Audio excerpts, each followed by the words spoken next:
everyone, my name is Subham Agrari and today we will discuss electricity for class 10th CBSE. Okay चलो start करते हैं, है ना। हम लोग अच्छे से पढ़ेंगे।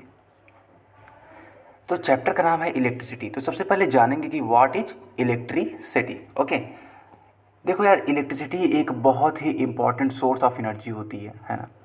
और आजकल तो अगर इलेक्ट्रिसिटी के बिना अगर 2 दिन भी रहना पड़ जाए तो काफ़ी मुश्किल हो सकती है ना। तरह तरह के प्रॉब्लम्स आ सकते हैं डेली लाइफ में। इलेक्ट्रिसिटी कहाँ कहाँ यूज होती है, तो हमारे घरों में, है ना, इंडस्ट्रीज़ में और ट्रांसपोर्ट सेक्टर में। जैसे कि जो ट्रेन्स होते हैं, ठीक है, जो ट्रेन्स होते हैं वो इलेक्ट्रिसिटी से भी चलते हैं, आपको मालूम होना चाहिए, ठीक है। हमारे घर में जितने भी अप्लायंसेस होते हैं, ठीक है, जितने भी appliances, TV, fridge, cooler etcetera, जितने भी ये चीज़ें हैं, ये सब के सब इलेक्ट्रिसिटी से ही ऑपरेट होती हैं। तो आप समझ सकते हैं कि इलेक्ट्रिसिटी कितना इम्पॉर्टेंट है। जितनी भी इंडस्ट्रीज़ हैं, है ना, जितनी भी इंडस्ट्रीज़ हैं, वो जो बड़ी बड़ी इंडस्ट्रीज जो जितनी भी हैं, उस सब की सब कहाँ से ऑपरेट हो रही हैं, इलेक्ट्रिसिटी के थ्रू ही ऑपरेट होती हैं। तो इलेक्ट्रिसिटी एक तरीके की सोर्स ऑफ एनर्जी है ना, जिससे हमें क्या मिलती है, एनर्जी मिलती है। आई होप आपको ये समझ में आ गया होगा, ठीक है। अच्छा, तो इसको और इलेबोरेट करते हैं, ठीक है, कि इलेक्ट्रिसिटी होता क्या है, कैसे इसको हम प्राप्त करते हैं, है ना। तो अगर इलेक्ट्रिसिटी को पढ़ना है तो सबसे पहले आप इलेक्ट्रिक चार्ज को समझिए कि व्हाट इज़ इलेक्ट्रिक चार्ज। अगर आपने इलेक्ट्रिक चार्ज को समझ लिया तो इलेक्ट्रिसिटी समझ में आने लगेगा। आई बात समझ में? हम लोगों ने यहाँ तक क्या देखा, हम लोगों ने इलेक्ट्रिसिटी को ये देखा कि यह एक बहुत ही इंपॉर्टेंट सोर्स ऑफ एनर्जी है जो हमारे घरों में, इंडस्ट्रीज़ में, ट्रांसपोर्ट में यूज होती है। और अगर इलेक्ट्रिसिटी को पढ़ना चाह रहे हैं हम लोग तो सबसे पहले किसको पढ़ना पड़ेगा, इलेक्ट्रिक चार्जेस को पढ़ना पड़ेगा, ठीक है। चलो यार आगे बढ़ते हैं। एक बेसिक सा एग्जांपल मैं आपको यहाँ पे इलेबोरेट करना चाह रहा हूँ। सपोज डैट आपने एक, है ना, कॉम्ब लिया हुआ है, ठीक है, आपने एक कॉम्ब लिया हुआ है और इसको अपने ड्राई हेयर्स में, ठीक है, इसको अपने ड्राई हेयर्स में रब करिए। कुछ समय तक रब करेंगे और छोटे छोटे पीसेस ऑफ पेपर ले लीजिए आप, ठीक है, छोटे छोटे पीसेस ऑफ पेपर ले लीजिए। और जब इस कॉम्ब को इन छोटे पीसेस ऑफ पेपर के पास ले जाएंगे आप, तो ये कॉम्ब क्या करेगा, इन पीसेस ऑफ पेपर को अट्रैक्ट करेगा। आई बात समझ में? तो क्यों किया, आखिर कॉम्ब ने ऐसा क्यों किया? क्योंकि कॉम्ब ने चार्ज एक्वायर कर लिया था। क्या एक्वायर कर लिया था कॉम्ब ने चार्ज एक्वायर कर लिया था। Due to charge it attract pieces of paper. I hope समझ में आ गया होगा।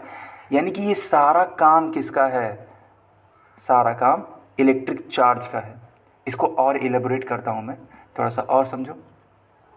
आप एक ग्लास रॉड ले लो, ठीक है, एक ग्लास रॉड ले लो और उसको एक सिल्क के क्लॉथ से रब करो। देखो मैंने यहाँ पे लिया हुआ है, एक ग्लास रॉड है और उसको एक सिल्क के क्लॉथ से रब कर दिया गया है। अगर ऐसा रब करोगे ना और छोटे छोटे पीसेस आप पेपर के पास ले जाओगे इस ग्लास रॉड को, तो फिर भी ग्लास रॉड उन पीसेस ऑफ पेपर को क्या करेगा, अट्रैक्ट करेगा। आई बात समझ में? ठीक है, कुछ तो रीज़न होगा सर, है ना, कुछ तो रीज़न होगा ये अट्रैक्ट क्यों कर रहा है। इसी तरीके से आप एक इबोनाइट की रॉड ले लीजिए और जब इस इबोनाइट की रॉड को, है ना, एक उल के क्लॉथ से, यानी एक ऊनी कपड़े से, है ना, रगड़ते हैं, है ना, तो ये भी चार्ज को एक्वायर कर लेता है, ठीक है, ये भी चार्ज को एक्वायर कर लेता है। और इसको भी जब किसी पीस ऑफ पेपर के पास ले जाते हैं तो वह उसको क्या कर लेता है, अट्रैक्ट कर लेता है। कौन अट्रैक्ट कर ले रहा है, एबोनाइट का रॉड, ग्लास रॉड या कॉम्ब जो प्लास्टिक का बना हुआ है, ठीक है। तो मैं बार बार बोल रहा हूँ एक ही वर्ड कि ये लोग इलेक्ट्रिक चार्ज एक्वायर कर ले रहे हैं। तो पढ़ना बहुत इंपॉर्टेंट हो जाता है कि व्हाट इज़ इलेक्ट्रिक चार्ज। तो इलेक्ट्रिक चार्ज एक ऐसी क्वांटिटी होती है ना, एक ऐसी क्वांटिटी है जिसके वजह से इलेक्ट्रिसिटी फ्लो होती है। आई बात समझ में? ये जितने भी आप देख रहे हैं, है ना, ये जितने भी देख रहे हैं ये स्टैटिक इलेक्ट्रिक चार्जेस हैं। अब इलेक्ट्रिक चार्जेस होते कितने हैं, तो इलेक्ट्रिक चार्ज 2 प्रकार के होते हैं। एक होता है पॉजिटिव इलेक्ट्रिक चार्ज, ठीक है, दूसरा होता है नेगेटिव चार्ज। मतलब कहने का मतलब ये है कि इलेक्ट्रिक चार्ज कितने तरीके के, 2 तरीके के, एक होता है पॉजिटिव चार्ज और दूसरा नेगेटिव चार्ज। पॉजिटिव चार्ज, ठीक है, इसको हम, है ना, इसको हम इस तरीके से रिप्रेजेंट करते हैं और नेगेटिव चार्ज को इस तरीके से। कहने का मतलब ये है कि आप पॉजिटिव चार्ज को इस तरीके से, नेगेटिव चार्ज को इस तरीके से, ये होती है डिनोट करने की तरीके, ठीक है। और इलेक्ट्रिक चार्ज को केवल किस तरीके से डिनोट करेंगे, तो क्यू से, सिर्फ सिंबल क्यू बना दीजिए तो वो आपको क्या शो करने लगेगा, इलेक्ट्रिक चार्ज को शो करने लगेगा। आई होप ये बातें समझ में आपको आ गई होंगी। तो चार्जेस कितने तरीके के, तो चार्जेस 2 तरीके के। तो समझते हैं कैसे कैसे ये हम लोग गेन कर सकते हैं, एक्वायर कर सकते हैं चार्जेस को।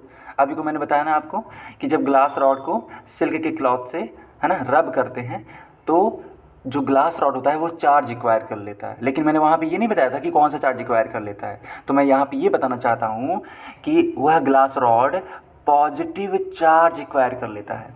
कौन सा चार्ज, पॉजिटिव चार्ज एक्वायर कर लेता है। इसी प्रकार अगर हम इबोनाइट रॉड को लें तो इसको अगर ऊनी कपड़े से रब करें तो जो इबोनाइट का रॉड है यह निगेटिव चार्ज एक्वायर कर लेता है। यानी कि ग्लास रॉड पे जो चार्जेज होंगी उनको क्या बोलेंगे, उनको बोलेंगे पॉजिटिव चार्ज। आई होप आपको समझ में आ गया होगा, ठीक है। और एबोनाइट रॉड पे जो चार्जेस होंगी उनको क्या बोलेंगे, उनको बोलेंगे निगेटिव चार्ज। आई बात समझ में, ठीक है, निगेटिव चार्ज। ओके, चलो फिर हमने ये बता दिया कि कहाँ कहाँ से हम लोग पॉजिटिव चार्ज और निगेटिव चार्ज देख सकते हैं, एक्वायर कर सकते हैं। एक बहुत ही काम की बात यहाँ पे बताई गई है कि जो अपोजिट चार्जेस होते हैं, जैसे कि अभी आपको बताया गया ना, एक पॉजिटिव चार्ज है और दूसरा निगेटिव चार्ज है, तो ये दोनों एक दूसरे के क्या है, अपोजिट हैं। तो अपोजिट चार्जेस में, ठीक है, अट्रैक्शन होता है। अपोजिट चार्जेस में क्या होता है, अट्रैक्शन होता है, ठीक है। और अगर सिमिलर चार्जेस हैं तो उनमें क्या होगा, रिपल्सन होगा। सपोज दैट पॉजिटिव चार्ज और दूसरा भी पॉजिटिव चार्ज है, इन दोनों को पास में रखा गया है, ठीक है। तो यहाँ पे अट्रैक्शन नहीं होगा, यहाँ पे क्या होगा, रिपल्सन होगा। इसी प्रकार एक और केस ले लो, सपोज दैट निगेटिव चार्ज है और दूसरा वाला भी एक निगेटिव चार्ज है, तो इन दोनों में क्या होगा, इन दोनों में अट्रैक्शन होगा, नहीं, इन दोनों में रिपल्सन होगा। क्यों, क्योंकि ये सिमिलर चार्जेस हैं। तो हम लोगों ने ये सीखा कि अगर सिमिलर चार्जेस हैं तो उनमें रिपल्सन होगा, और अगर अपोजिट चार्जेस है तो उनमें क्या होगा, अट्रैक्शन होगा। ओके, चलो फिर थोड़ा सा अपनी बातों को आगे बढ़ाते हैं, है ना। आई होप आपको समझ में आ रहा होगा। अगर आपको समझ में आ रहा है, ठीक है, तो प्लीज़ कमेंट करके ज़रूर बताइएगा। अगर कोई डाउट हो तो भी आप कमेंट करिएगा कि क्या डाउट है। तो देखो, जो चार्ज होते हैं उनका एसआई यूनिट होता है कूलॉम। जैसे कि आपने पढ़ा होगा, डिस्टेंस का एसआई यूनिट मीटर होता है ना। फोर्स का, ठीक है, फोर्स का एसआई यूनिट क्या होता है, न्यूटन होता है। आई बात समझ में। कई सारी क्वांटिटीज ले सकते हैं। एक्सेलरेशन का, है ना, एक्सेलरेशन का क्या होता है यूनिट, एसआई यूनिट, तो आपका होता है मीटर पर सेकेंड स्क्वायर। ओके, ये एक्सेलरेशन का क्या होता है, यूनिट होता है। वेलोसिटी का क्या होता है, एसआई यूनिट, तो मीटर पर सेकेंड होता है। आई होप आपको समझ में आ गया होगा। तो ठीक उसी प्रकार से इलेक्ट्रिक चार्ज का भी एक एसआई यूनिट होता है, और उस एसआई यूनिट का क्या बोलते हैं, क्या है उसका एसआई यूनिट, तो कूलॉम है। और कूलॉम को डिनोट करने का तरीका सी होता है। जैसे मीटर को डिनोट करने का तरीका एम होता है, न्यूटन को न्यूटन का डिनोट करने का तरीका एन होता है, उसी प्रकार कूलॉम को डिनोट करने का तरीका कैपिटल सी होता है। आई आप लोगों को बात समझ में आ रही है। चलो कुछ और बातें करते हैं, ठीक है। तो यार देखो, इलेक्ट्रॉन होता है, आपने नाम सुना ही होगा, इलेक्ट्रॉन, प्रोटॉन, न्यूट्रॉन, इस तरीके से। तो इन पे भी कुछ ना कुछ चार्जेस होते हैं। हालांकि न्यूट्रॉन जो होता है न्यूट्रल होता है, ठीक है।